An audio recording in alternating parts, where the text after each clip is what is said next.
Welcome, everyone. Right now, I want you to imagine for a second that you are the lead engineer at Mission Control. You're sitting there, screens glowing, launching a multi-billion-dollar rover directly to Mars.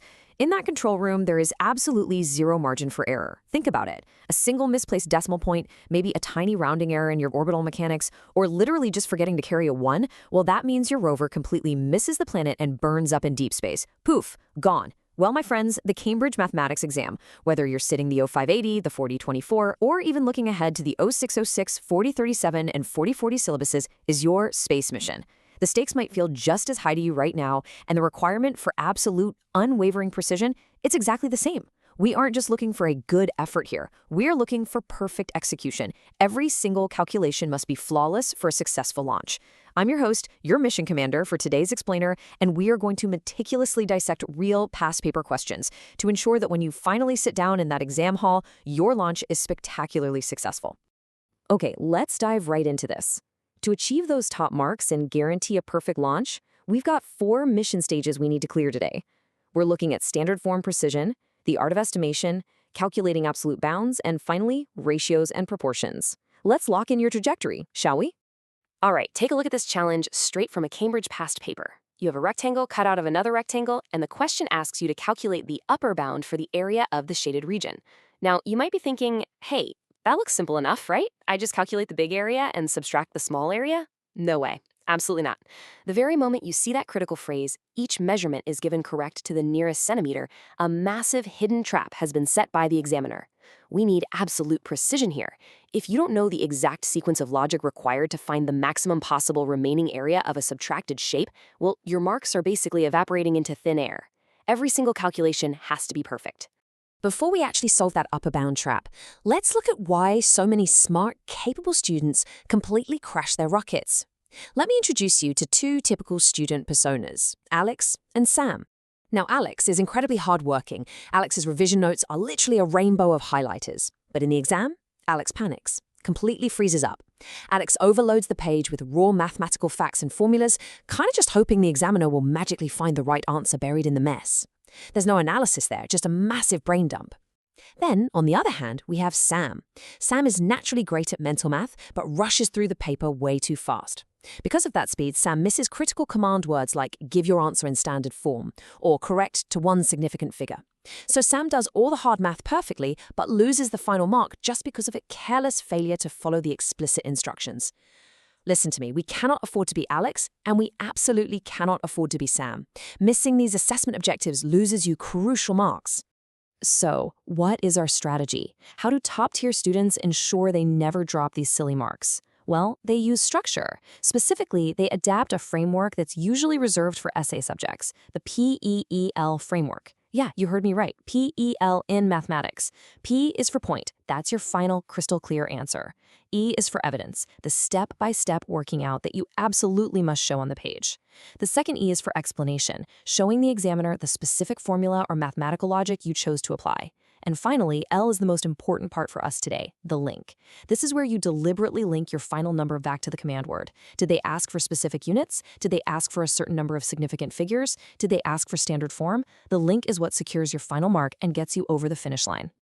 Now, what's really interesting about this slide is how perfectly this framework applies to question 5 from our past paper source. We're given 2 numbers here. P is equal to 6 times 10 to the power of 10. Q is equal to 5 times 10 to the power of 9. The command word here is evaluate the following, giving each answer in standard form. And the task they want us to do is P minus Q. Subtraction with different powers of 10 is a classic, and I mean classic, Cambridge trap. The examiner is literally banking on you panicking and just subtracting the whole numbers without even looking at the indices. Let's see exactly how applying our PEEL framework decodes this whole mess. Visually contrast this for a second. Here is the flawed approach our friend Sam might take. Sam sees a 6 and a 5, quickly says, well, 6 minus 5 is 1, completely ignores the mismatched powers and writes down 1 times 10 to the power of 1. It's a complete disaster. Red pen everywhere. Now look at the correct PEEL structured calculation. To subtract, the powers of 10 absolutely must match. That is our explanation and evidence step. So we convert p from 6 times 10 to the power of 10 into 60 times 10 to the power of 9. Now we actually have 60 of something minus 5 of that exact same thing. 60 minus 5 is 55. So our intermediate answer is 55 times 10 to the power of 9. But wait, don't stop there. The link step. The command word specifically said in standard form. 55 is not a number between 1 and 10, so we must convert it one last time to 5.5 times 10 to the power of 10. Boom! Green check marks across the board. That is how you do it. Now it's your turn. I'm putting a 30-second timer on the clock. Question 5, part 2 asks you to evaluate p multiplied by q. That's 6 times 10 to the power of 10 multiplied by 5 times 10 to the power of 9. Think about your index laws for multiplication. Think about that final standard form link. Before we continue, subscribe to our YouTube channel, Ace the Exams, at acetheexams_IGCSE to excel in your Cambridge examinations. Click that subscribe button and hit the bell icon right now. Okay, time's up on the calculation. Let's look at it. 6 times 5 is 30. Add the powers. 10 plus 9 is 19. So you have 30 times 10 to the power of 19. But remember, convert to standard form for the final link. It becomes 3 times 10 to the power of 20. Perfect execution. Let's transition into the transformation act of our mission. Check out this table from question 8. It displays the population data for several African countries. We've got Sudan, Chad, and Namibia all neatly written out in standard form for us. But look closely at Nigeria. The raw data is given as 177 from 156,000. The exam question explicitly asks us to complete the table with the population of Nigeria using standard form, correct to 2 significant figures. You see that? This is a 2-part instruction. It requires discipline. Let's see how our mathematics success blueprint handles this curveball. Let's guide our personas, Alex and Sam, through a live 60-second rewrite of this attempt. The raw value is 177,156,000. You know what the absolute most common mistake is here? It's trying to convert to standard form first and then rounding it afterwards. When you do that, your brain gets totally confused by the decimal places, and you usually end up writing 1.7 or 1.77. The absolute best strategy, the one that secures maximum marks every single time, is to round the raw number first. Step 2, round to 2 significant figures. The first significant figure is 1. The second is 7. We look at the third number, which is also a 7. That means we have to round up. So 177 million cleanly becomes 180 million. 180,000,000. Now, and only now, do we confidently move to step 3, converting our clean, rounded number into standard form. So the crucial point is that precision in your significant figures is the absolute key to unlocking this standard form mark. The final answer is 1.8 times 10 to the power of 8. Listen, if you wrote 1.77 times 10 to the power of 8, you completely missed the significant figures instruction. If you wrote 18 times 10 to the power of 7, you missed the standard form instruction. 1.8 times 10 to the power of 8 is the only answer that satisfies every single demand of the examiner. It's beautiful, it's elegant, and it's exactly what gets you that A star. What we are really building here is the mathematics success blueprint. It consists of 3 crucial phases. Decode. Carefully read and highlight the command words and constraints. Things like 2 significant figures or lower bound. Apply. Use the Peel framework to structure your math so the examiner can clearly see your brilliant logic. Manage. Manage your time and your emotional state so you don't rush and become a Sam or panic and become an Alex. Get yourselves ready because we are about to enter a high-intensity interactive workshop where you'll be applying this blueprint back to back. Stop scrolling. Subscribe to our YouTube channel, Ace the Exams, at acetheexams_IGCSE to excel in your Cambridge examinations. We've helped thousands of students improve by 2-3 grade boundaries. Join them right now by subscribing to @acetheexams_IGCSE and turn on all notifications so you never miss our weekly exam strategy sessions. Welcome to Act 4. It's time for our high-intensity workshop. Challenge 1 is a data scan, pulled straight from question 6 of the Syllabus 4024 paper. It says, by writing each number correct to 1 significant figure, estimate the value of 6013 multiplied by 0.0405, all divided by the square root of 8.986. You have 60 seconds on the visual timer to extract the core trend. Guys, the word estimate is literally flashing in neon lights here. If you even touch your calculator to find the exact value of this monstrosity, you get 0 marks. 0. You must show the rounded values first. Go. Let's walk through this dynamically. Rounding before calculating is your evidence step in our PEL framework. If you don't physically write this down on the page, you don't get the method mark, period. So 6013 to one significant figure is simply 6,000. 0.0405 to one significant figure is 0.04. And the square root of 8.986, that rounds beautifully to the square root of 9, which is just 3. Look at how this terrifying, messy calculation just becomes a peaceful walk in the park. The numerator is 6,000 times 0.04. Want a quick mental math trick for that? 6,000 times 4 is 24,000, and then you just move the decimal 2 places back. That gives us exactly 240. So we have 240 divided by 3. The final result is exactly 80. You just secured 2 marks in under 30 seconds of actual work. On to Challenge 2, Find the Flaw. Look at question 7 here. A car has a mass of 2,400 kilograms, correct to the nearest 100. A caravan has a mass of 1,460 kilograms, correct to the nearest 10. Calculate the lower bound for the total mass. Now here is the flawed approach. Alex adds 2,400 and 1,460 to get a total of 3,860 kilograms, and then tries to find the lower bound of that combined total. Why does simply adding the masses first lose marks? I want you to actively identify the flaw in that logic right now. Here is the exact examiner commentary on this, and it is a vital lesson for you. You cannot add rounded numbers and then apply bounds afterwards. The errors compound. It's a huge mistake. You must calculate the individual bounds first. Let's do it. The car is to the nearest 100 kilograms. Half of 100 is 50. So the car's absolute lower bound is 2,400 minus 50, which is 2,350. The caravan is to the nearest 10 kilograms. Half of 10 is 5. So the caravan's lower bound is 1,460 minus 5, which is 1,455. To find the absolute minimum total mass, we add the two absolute minimums together.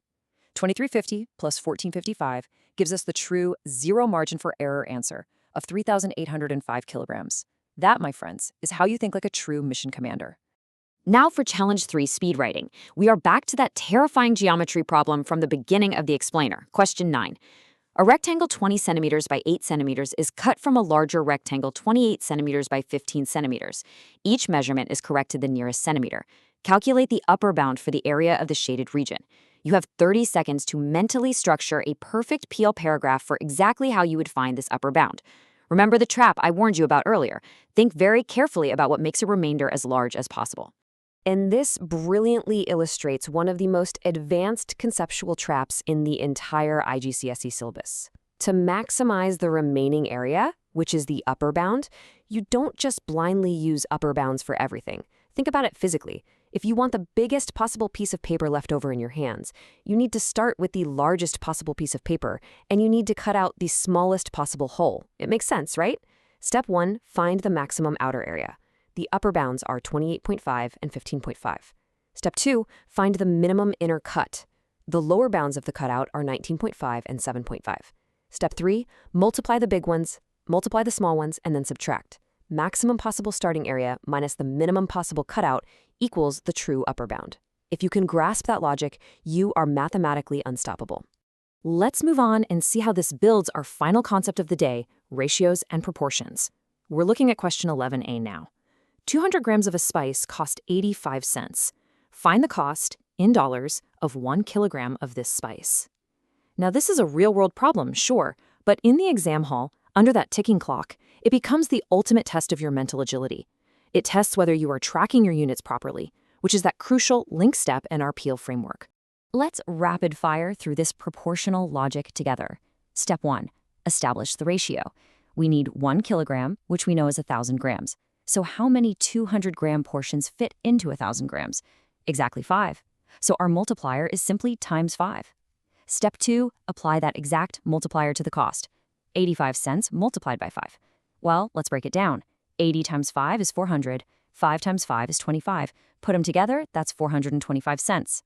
Now, step 3, the essential link step. The question explicitly, specifically asked for the cost in dollars. If you just write 425 on the answer line and walk away, you lose the final mark because you failed to track the units. 425 cents is converted to $4.25. Careless errors avoided.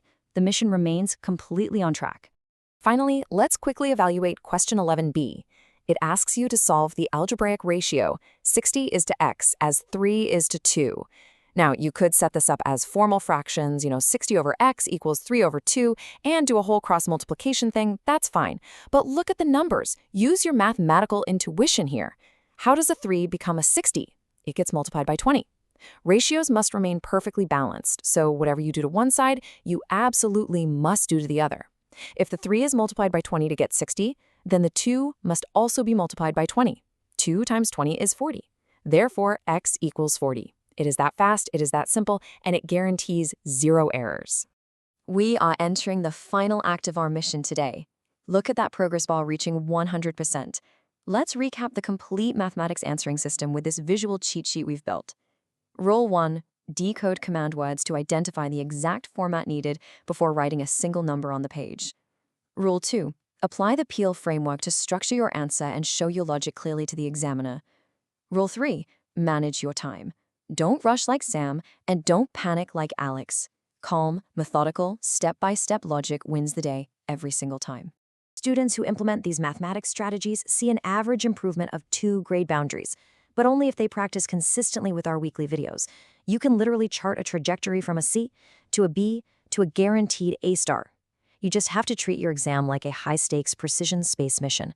Here's your final reminder. Subscribe to our YouTube channel, Ace the Exams, at acetheexams_IGCS to excel in your Cambridge examinations. Subscribe right now to @acetheexams_IGCS and click that bell. Don't let another exam pass you by. We've covered a huge amount of ground today, from standard form all the way to absolute bounds. But here is the real question you need to ask yourself right now. When you walk into that exam hall, will you be Alex, throwing data at the wall and hoping it sticks? Will you be Sam, rushing past the critical details? Or will you be the mission commander, executing every calculation with 0 margin for error? The launch codes are in your hands. Drop a comment below with your target grade for mathematics and the biggest challenge you're facing. Our team responds to every comment. Like and share this video with a study partner. Ace the Exams. Your Cambridge success starts here.